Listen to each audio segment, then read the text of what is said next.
नमस्कार दोस्तों, आप सभी का लॉ सीखो के दैनिक समाचार विश्लेषण में।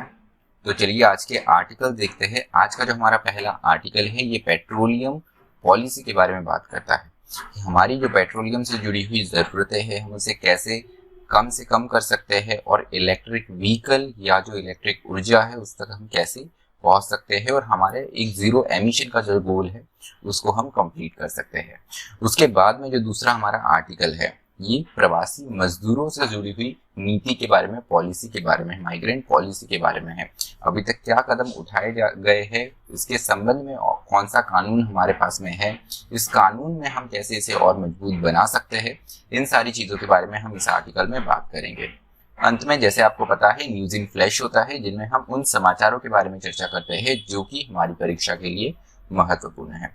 तो चलिए मैं आगे बढ़ूँ उससे पहले लॉ सीखो कुछ कोर्सेस है, जैसे लॉर्ड ऑफ द कोर्सेज जो कि हमारी जुडिशरी न्यायिक परीक्षा की तैयारी के लिए है। उसके अलावा क्लैट के लिए भी हमारे पास में एक कोर्स है जिसमें हम एडवांस लीगल रीजनिंग और लीगल जीके की तैयारी करते हैं।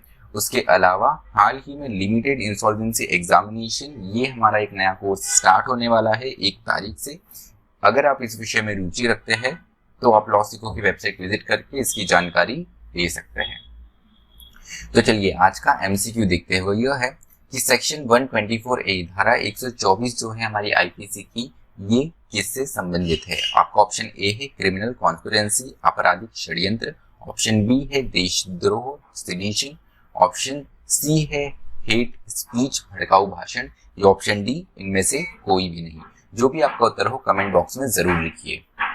तो चलिए वर्णनात्मक प्रश्न की ओर बढ़ते। तो आज का वर्णनात्मक प्रश्न ये है कि भारत कैसे अपनी जो ऊर्जा की जरूरतें है, एनर्जी नीड्स है, उसको पूरा करने के लिए कैसे भारत आत्मनिर्भर सेल्फ सफिशिएंट बन सकता है। आप आपका उत्तर 250 शब्दों में लिख सकते हैं। तो चलिए जो हमारा पहला आर्टिकल है पेट्रोलियम इंडिपेंडेंसी के बारे में, ये कैसे हम पेट्रोलियम से इंडिपेंडेंट होकर हमारी जो निर्भरता है एनर्जी सोर्सेस पे, इसको हम पेट्रोल से कम कम कर सकते हैं।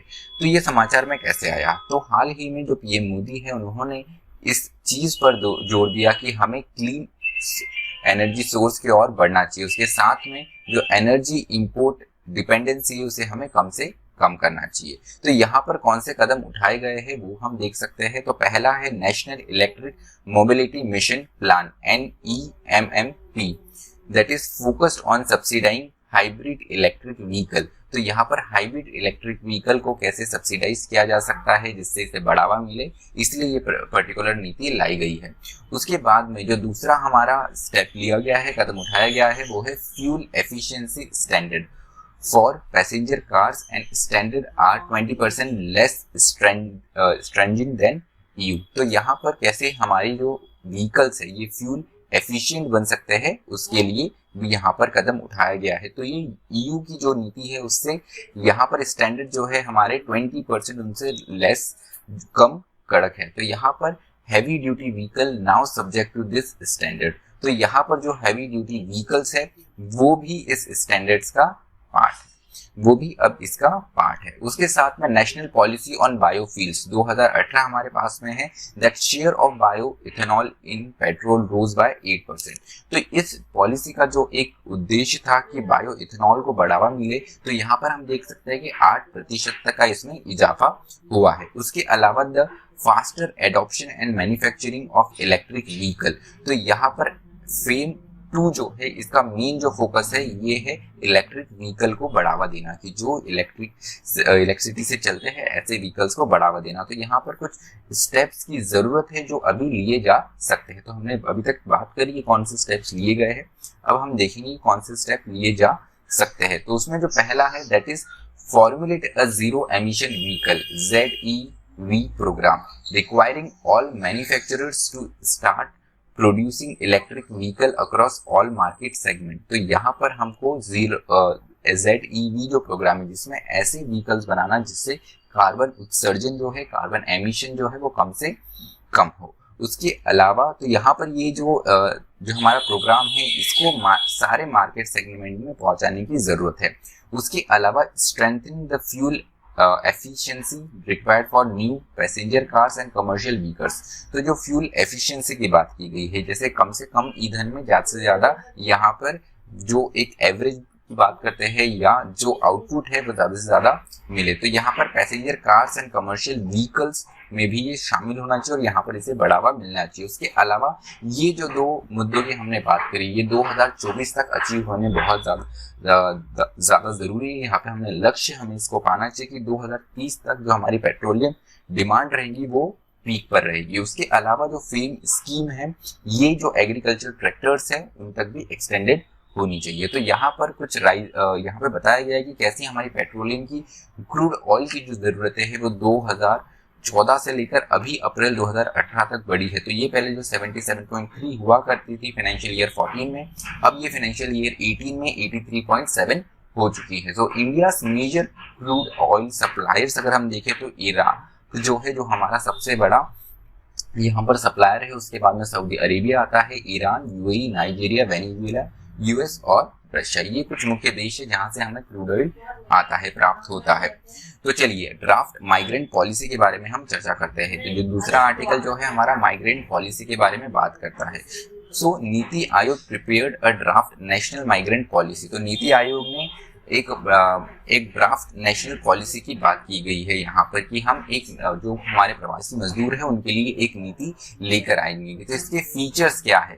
तो इसकी जो फीचर है, इसकी दो अप्रोचेस मुख्य है। पहला है cash transfer, special quotas and reservation. तो यहाँ पर कैश ट्रांसफर किए जाए, जैसे हम देखते हैं कि डायरेक्ट कैश ट्रांसफर सब्सिडी के बजाय आजकल डायरेक्ट कैश ट्रांसफर किए जा रहे हैं सरकार के द्वारा विभिन्न स्कीमों के अंतर्गत। उसके अलावा हम यहाँ पर एक विशेष कोटा दे सकते हैं और कुछ चीजें आरक्षित कर सकते हैं।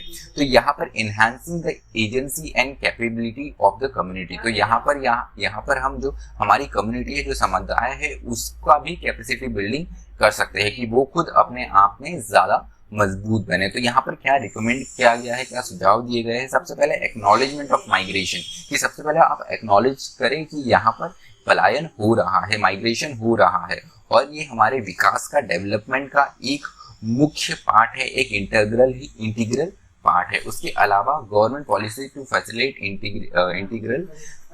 Internal migration. तो यहाँ पर गवर्नमेंट को नीतियां बनानी चाहिए कि जो कि आंतरिक जो माइग्रेशन होता है, जो प्रवासी मजदूर आंतरिक रूप से माइग्रेट करते हैं, उसको एड्रेस करे। उसके अलावा institutional mechanism to coordinate between ministries, state and local department. तो यहाँ पर जो अलग अलग हमारे इंस्टीट्यूशंस है, इनको आपस में कोऑर्डिनेट करने की जरूरत है, जो कि मिनिस्ट्रियल लेवल पे हो सकते हैं, मंत्रालय के स्तर पे हो सकते हैं, स्टेट लेवल पे हो सकते हैं और लोकल डिपार्टमेंट पे हो सकते हैं। उसके अलावा maintain database and legal support against potential exploitation. तो यहाँ पर डेटाबेस बनाने की भी बहुत ज्यादा जरूरत होती है, क्योंकि ये बहुत बार देखा जाता है कि जो प्रवासी मजदूर है, जो माइग्रेंट वर्कर है, उनके साथ में काफी ज्यादा शोषण होता है, इनको बॉन्डेड लेबर भी बनाया दिया जाता है। तो इस चीज के ऊपर पे ध्यान देने की जरूरत है और यहाँ पर सुझाव दिया गया है कि इस पर मुख्य ध्यान देना चाहिए। उसके अलावा माइग्रेशन डेस्टिनेशंस पे हम सेंटर्स बना सकते हैं जहां पर इनका स्किल बिल्डिंग हो और एजुकेशन हो। तो report of working group on migration 2017। तो यहाँ पे वर्किंग ग्रुप ऑन माइग्रेशन की एक रिपोर्ट आई है 2017 की, जो भी बात करती है कि movement from agriculture to manufacturing services was inherently link to success of migration in the country. तो यहाँ पर जो एक आप पूरा शिफ्ट देखते हैं कि कैसे कृषि से ये विनिर्माण और सेवा क्षेत्र में पूरा हमारा अर्थव्यवस्था बदल रहा है। तो यहाँ पे माइग्रेंट वर्कर्स जो इनका बहुत बड़ा रोल रहता है, क्योंकि यही जो माइग्रेंट वर्कर जो रूरल एरिया से आते हैं, ये एग्रीकल्चर से निकल के इस क्षेत्रों में आते हैं। तो कहीं ना कहीं हमको ये जानने की जरूरत है कि हमारे डेवलपमेंट का ये एक इंटीग्रल पार्ट है। उसके अलावा हमारे पास में जो एक्ट है, the inter state migrant worker act 1979, तो इसकी अपने आप में कुछ सीमाएं हैं, कुछ लिमिटेशन है, जो कि कवर करता है सिर्फ उन माइग्रेटिंग लेबरर्स को जो कि कॉन्ट्रैक्टर के द्वारा माइग्रेट किए जाते हैं। उसके अलावा जो इंडिविजुअल लेवल में माइग्रेट करते हैं, जो व्यक्तिगत रूप से माइग्रेट करते हैं, उनको इसमें शामिल नहीं किया गया है। तो यहाँ पर कुछ सुझाव दिए हैं, कुछ रिकमेंडेशन दिए हैं। Migrant workers should be integrated with all workers. तो यहाँ पर जो माइग्रेंट वर्कर है, इनको इंटीग्रेट करने की बात की गई है सारे वर्कर के साथ में। उसके अलावा एक विस्तृत लॉ होना चाहिए, कंप्रिहेंसिव लॉ होना चाहिए, जो कि माइग्रेंट वर्कर्स और उनके इश्यूज को एड्रेस करे। उसके अलावा जो 1979 का जो हमारे पास में एक्ट है, इसका effective utilization to protect migrant होना चाहिए। इसका उद्देश्य ये होना चाहिए कि माइग्रेंट्स के जो इंटरेस्ट है उसे प्रोटेक्ट करे, उन्हें संरक्षित करे। तो चलिए न्यूज इन फ्लैश की ओर आते हैं। तो जो पहली न्यूज है ये है इंद्रधनुष 3.0। तो कोविड के दौर में हमको ये देखने को मिला कि वैक्सीनेशन और जो वैक्सीनेशन का दौर था जो बच्चों के लिए और प्रेग्नेंट महिलाओं के लिए ये रुक सा गया था, क्योंकि यहाँ पे हॉस्पिटल सब नहीं जा रहे थे, कोविड इन्फेक्शन का खतरा बहुत ज्यादा था। इसको देखते हुए ही इंटेंसिफाइड मिशन इंद्रधनुष IMI 3.0 लॉन्च किया गया है। तो ये जो है 250 डिस्ट्रिक्ट जो है वो आइडेंटिफाई किए गए हैं, अर्बन एरियाज आइडेंटिफाई किए गए हैं 29 अलग अलग स्टेट्स और यूनियन टेरिटरी में। तो यहाँ पर ये इंद्रधनुष 3.0 कार्यक्रम चलाया जाएगा। उसके अलावा जो दूसरी खबर है ये है मार्स मिशन के बारे में। तो नासा का जो मार्शियन रोवर है परसिवरेंस, इसने टच किया है मार्स की सतह को। तो ये 6.5 मंथ की इनकी लॉन्ग जर्नी थी from Cape Canaveral. Other mission इसके अलावा भी कुछ है, जैसे 1971 का Soviet Mars 3 lander become the first spacecraft to safely land on planet. तो 1971 में जो सोवियत संघ था उस समय का, उसका जो मार्स 3 लैंडर था ये अपने आप में पहला स्पेसक्राफ्ट था। उसके अलावा 2018 में नासा इनसाइट लैंडर जो है वो भी मार्स पे जा चुका है और इसकी सतह को टच कर चुका है। तो चलिए आज का हमारा विश्लेषण यही समाप्त होता है। मुझे सुनने के लिए आप सभी का धन्यवाद। इसी तरह पढ़ते रहिए, मेहनत करते रहिए। Thank you.